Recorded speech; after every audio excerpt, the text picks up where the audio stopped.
We're now listening to the sound of old man 2021 shuffling off this mortal coil and brand spanking new baby 2022 swaddled in his or her... Swaddled in our hopes and dreams. Yes, it's swaddled in the hopes and dreams that are the diaper that will catch the crap of reality.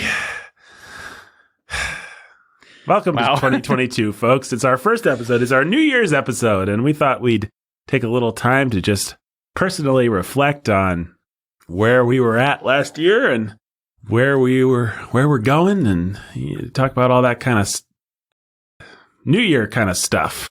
New Year kind of stuff. Yeah. But who are we? Well, I'm Nathan. I'm your humble and obedient host. We got Ben right there. Hello. Now, fun fact. Here's an interesting thing. I'm about to introduce you as the preacher who's a teacher of righteousness, or I always say righteousness. You do, yeah. I don't know why that is. Teacher of righteousness, I guess, is a phrase that's stuck in my head. So I am about to introduce you as the preacher who's a teacher of Sanity, and yet back in the halcyon days of 2021, like early 2021, I wouldn't have introduced you that way. It wouldn't have been true. It wouldn't have been true. It would have been a lie. Right. And I cannot tell a lie. No.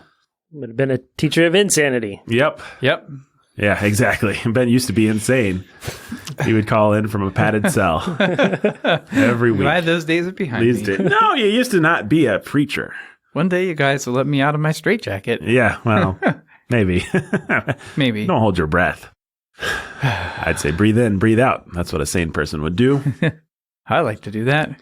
Yeah, all three. I'm sane. Yeah, well, it's a good thing to do. Hey, why don't you introduce Mr. Awesome? That's me. That's Jake Menzel. He's pastor who's the master of sanity. Yeah. That's what makes him I prefer awesome. Captain Awesome. Well, Captain Awesome. Nothing more to say about that. in the beginning of this year, though, Jake, would I have called you Captain Awesome? Well, I can't speak to your perceptions and how accurate they were, or your humility and willingness to acknowledge the truth. But you can speak to the reality, which you have in no way worked through the military rank of Captain Awesome. Guys, all right, let's talk about it. So I'll start. Why not? In the 2020 was still looking to move to Evansville, and you guys had already moved to Evansville. Been there maybe 8 months. Have I, Nathan? Have I really? Or had you? As of 6 or 7. a year ago at this time. 7. Yeah. And Jake had been there about 6 months. And Yep. it took me and Meredith a long time to put together the finances and find the house, and some job things had to be swapped around, and a lot of things had to come together to get us to Evansville. And that was a really harried, kind of depressing holiday season where I was waiting to see whether things would come together. I remember actually being really angry and frustrated about it, and struggling with having faith in God to provide for my needs and to get me down here, and then going to church, and a song that we sang, which I don't remember any of the words, but it's something like, I will wait on the Lord, I will wait on the... Something about waiting. Hope. Yeah. Something about waiting on the Lord. Psalm 130. Yes, that's what it is. And we were singing that song, and I remember listening to that song in church and just being really angry and frustrated, and realizing something about myself, which is I believed that God would get me down to Evansville, but what I did not believe is that he would get me down to Evansville now. And I was very impatient about it. And so I had to process a lot of things with God at that time. But we did make it down to Evansville. God provided a wonderful house for us.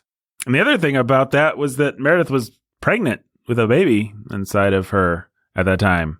But come March of 2021, she was no longer pregnant because that baby was outside and was named Theo. And so I have been, I guess that you could technically, I was a father at that time, but now I'm a father with like a baby that I see every day and stuff like that. So a lot has changed since then. We're here in Evansville. We're settled down. We've got things figured out. I'll save the more church planty stuff for you guys because I could talk a lot about that. And but I won't spoil it, because it's fair to say that COTK, Church of the King, the reason we're all here in beautiful Evansville, Indiana, has undergone some changes since the beginning of 2021.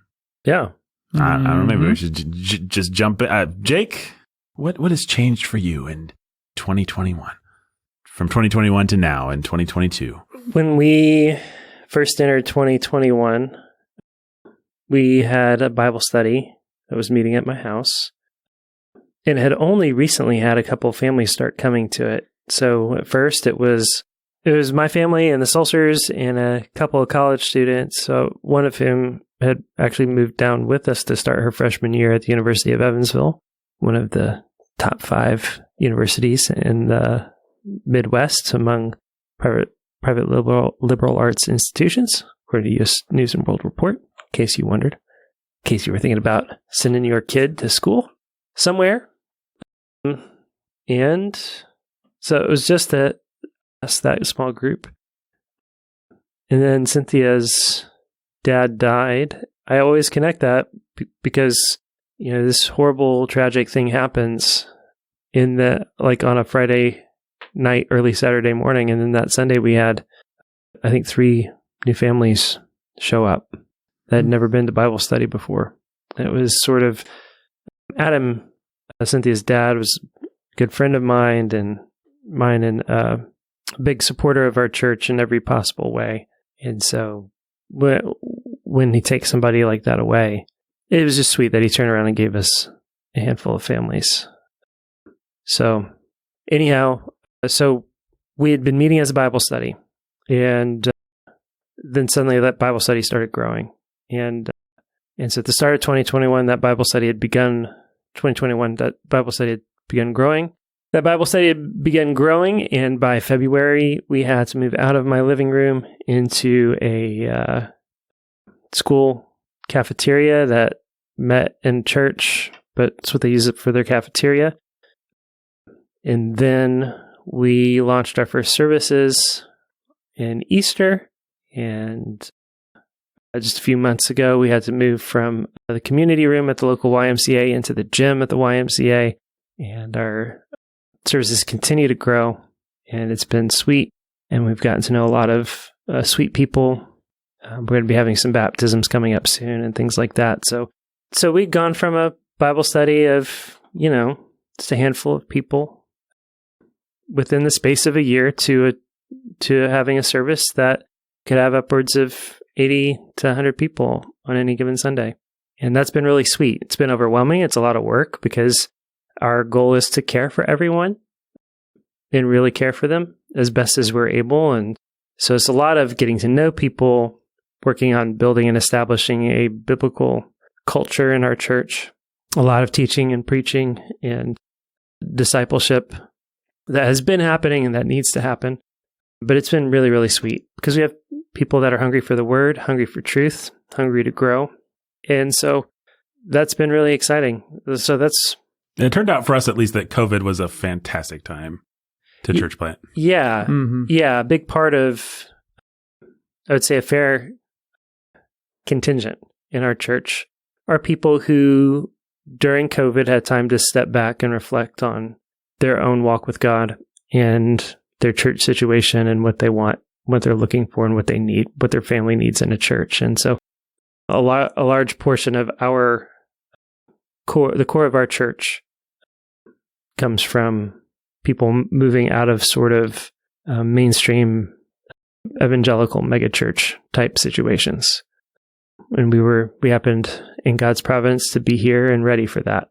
And so that's been really sweet. And we've also seen people just coming alive spiritually in all kinds of ways. And so it's been really great. Yeah. I don't know how to talk about this without using sort of buzzwords, but it feels like people are hungry for something authentic. I mean, it just feels like at this particular juncture in history and in culture, if we're going to go to church, we're not going to go to church for more of the same. Right.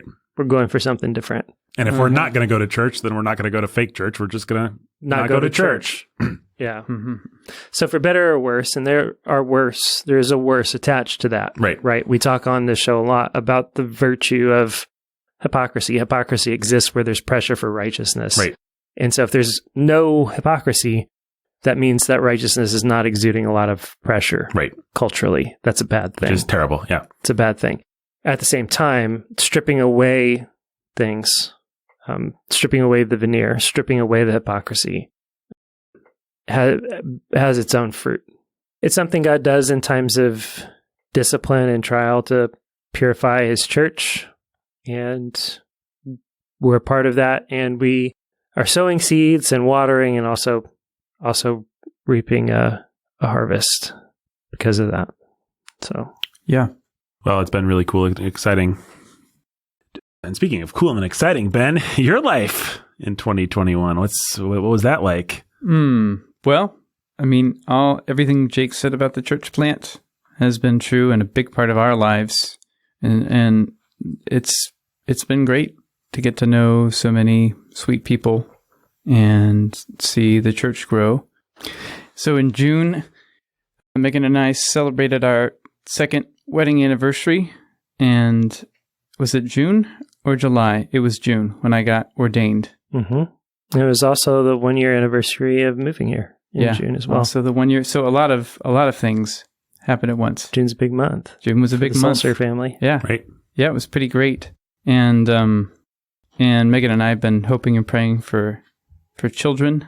And most recently, we've begun exploring adoption, which is also exciting. Yeah. Something we'd appreciate prayer for.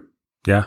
Yeah. So takeaways, you can pray for Church of the King. We've been growing pretty steadily, which has been awesome, but it's come with all its own kinds of challenges. You can pray that God blesses the soldiers with a child. You can pray that Nathan and Meredith, the Albersons, as I refer to them, raised their child well, and that God provides for the three of us and for the needs of Church of the King. But what about the larger Sanity verse? That's what people really want to hear about. Well, a year ago, we were finishing up season 2 of The Ville. Ooh, that Pastor Stu, he's a real jerk. That's what I remember from that one. He made a comeback. Yeah, he did.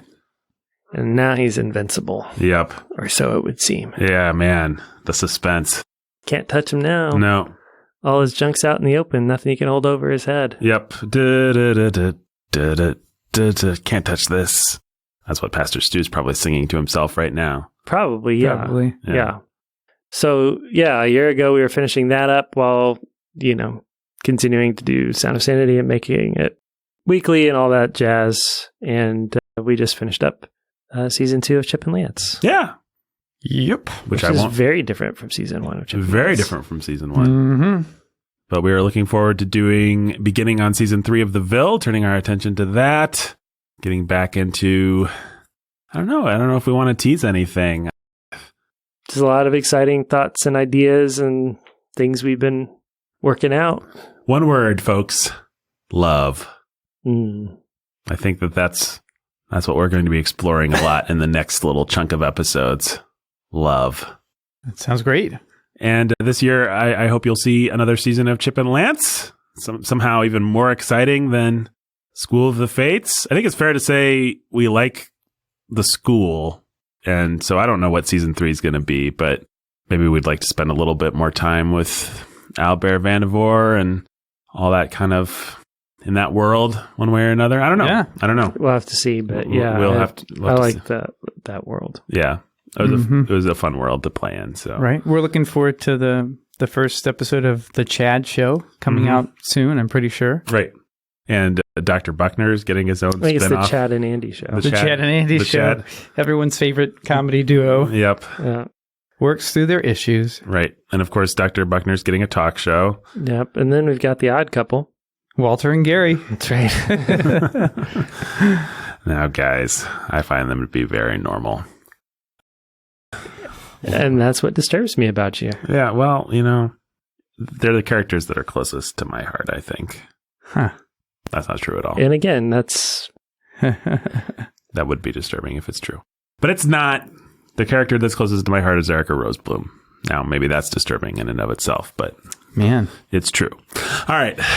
So, yeah, anything else to say about any of that? I don't know. I don't think so. No, I don't think so. Nothing that we can say without spoilers. That's right. Sanity at the movies. We didn't talk about that. Oh, Sanity at the movies. It's been great. It's been a lot of fun. That kind of show kind of came to life at the end of, I mean, it was always okay, but I think we really found our feet around the end of 2020.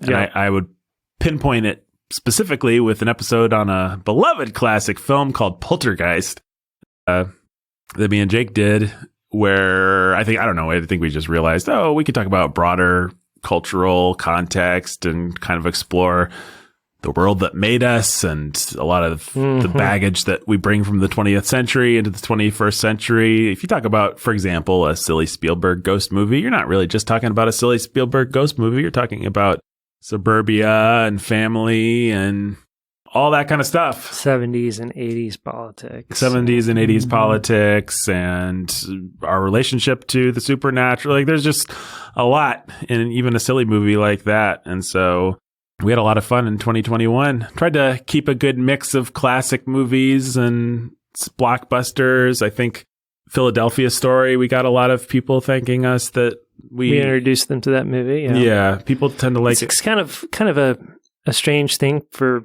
people to be thankful for, but I get it. You know, it's a great movie. It's like, as we said, lightning in a bottle, but it's also like one of the most sexually charged movies that we've ever watched on this show.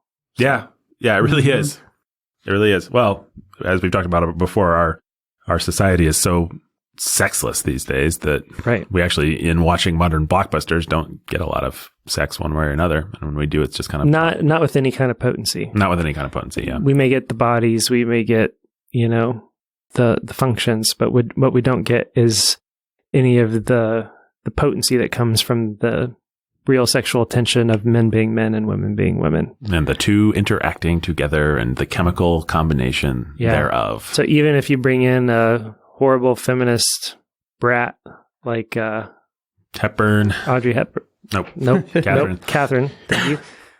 I couldn't get Maria O'Hara out of my mind, so it's just like it was wrong. Yeah. Well, but yeah, you bring her in, Catherine Hepburn, and she's still, because we're 90 years ago, 80, 90 years ago, there's still they got to pay lip service to her femininity. Mm-hmm. Yep. She's fighting against something that we're not pretending is dead. Mm-hmm. And so it's potent. Yeah. And then you put in Cary Grant and Jimmy Stewart on opposite sides of her, and yep. It's not really a matter of whether the shrew will be tamed. It's just a matter of how and by whom. How and by whom. Spoiler alert, not Jimmy Stewart. He's got his part to play. He's got his part to play, but no shrew tamer he. Man.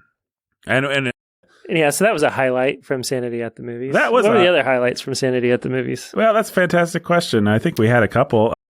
Yeah, we definitely did. We had a good Spider-Man Into the Spider-Verse episode. Yeah, that was good. Good conversations about the end of all movies. Yep. Yeah. Yeah, we went deep with Spider-Verse. No Time to Die, probably. We're recording this not having seen yet Matrix or No Way Home, but No Time to Die, probably the best movie of the year. Mm-hmm. Yeah. Yep. Yeah. Hate to say it, but yeah. Fun fact, No Time to Die, it looks like may have been our longest episode. Huh. No. Oh, here's a highlight. We got to litigate The Matrix for 175 minutes. Yeah. That was good. And by the time you Talk hear about this, litigating your childhood and the things that made you. Yeah. We got to talk about Swing Time, which is a fantastic movie. Oh, man. Watch that movie with your well, not with your family. Right. With your significant other. You make that a couple's date night movie. Right. That's a great movie. Yeah, it's funny. The two most sort of sexually charged movies we watched were from 1936 and I don't know when, 1940. There you go. And I don't know that we watched anything else that had much of any sexual charge. 80 plus years old. All of them. Yeah, back when men were men and women were women. Me and Ben did our classic episode that I always like to bring up, Ramble in the Bronx. Oh, that was a great time. It was a wonderful ramble. It actually was a good episode, but it was mistitled. It was titled like, "We hate ourselves. Don't listen to this."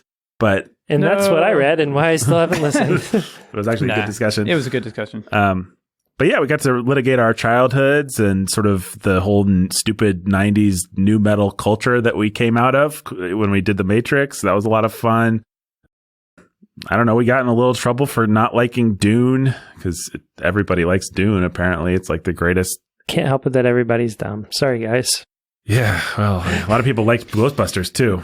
So, I mean, Ghostbusters also, but also some people liked Ghostbusters too. Although I like Ghostbusters too, kind of. Can I just say, me and Meredith rewatched Ghostbusters Part 2 based on the discussion that we had, and if you didn't love it as a kid, it doesn't really speak across the... No? Did you watch Ghostbusters first? No. I mean, but I've seen Ghostbusters plenty. I've seen Ghostbusters. Yeah, as Meredith? Yeah. No, she's seen Ghostbusters, yeah.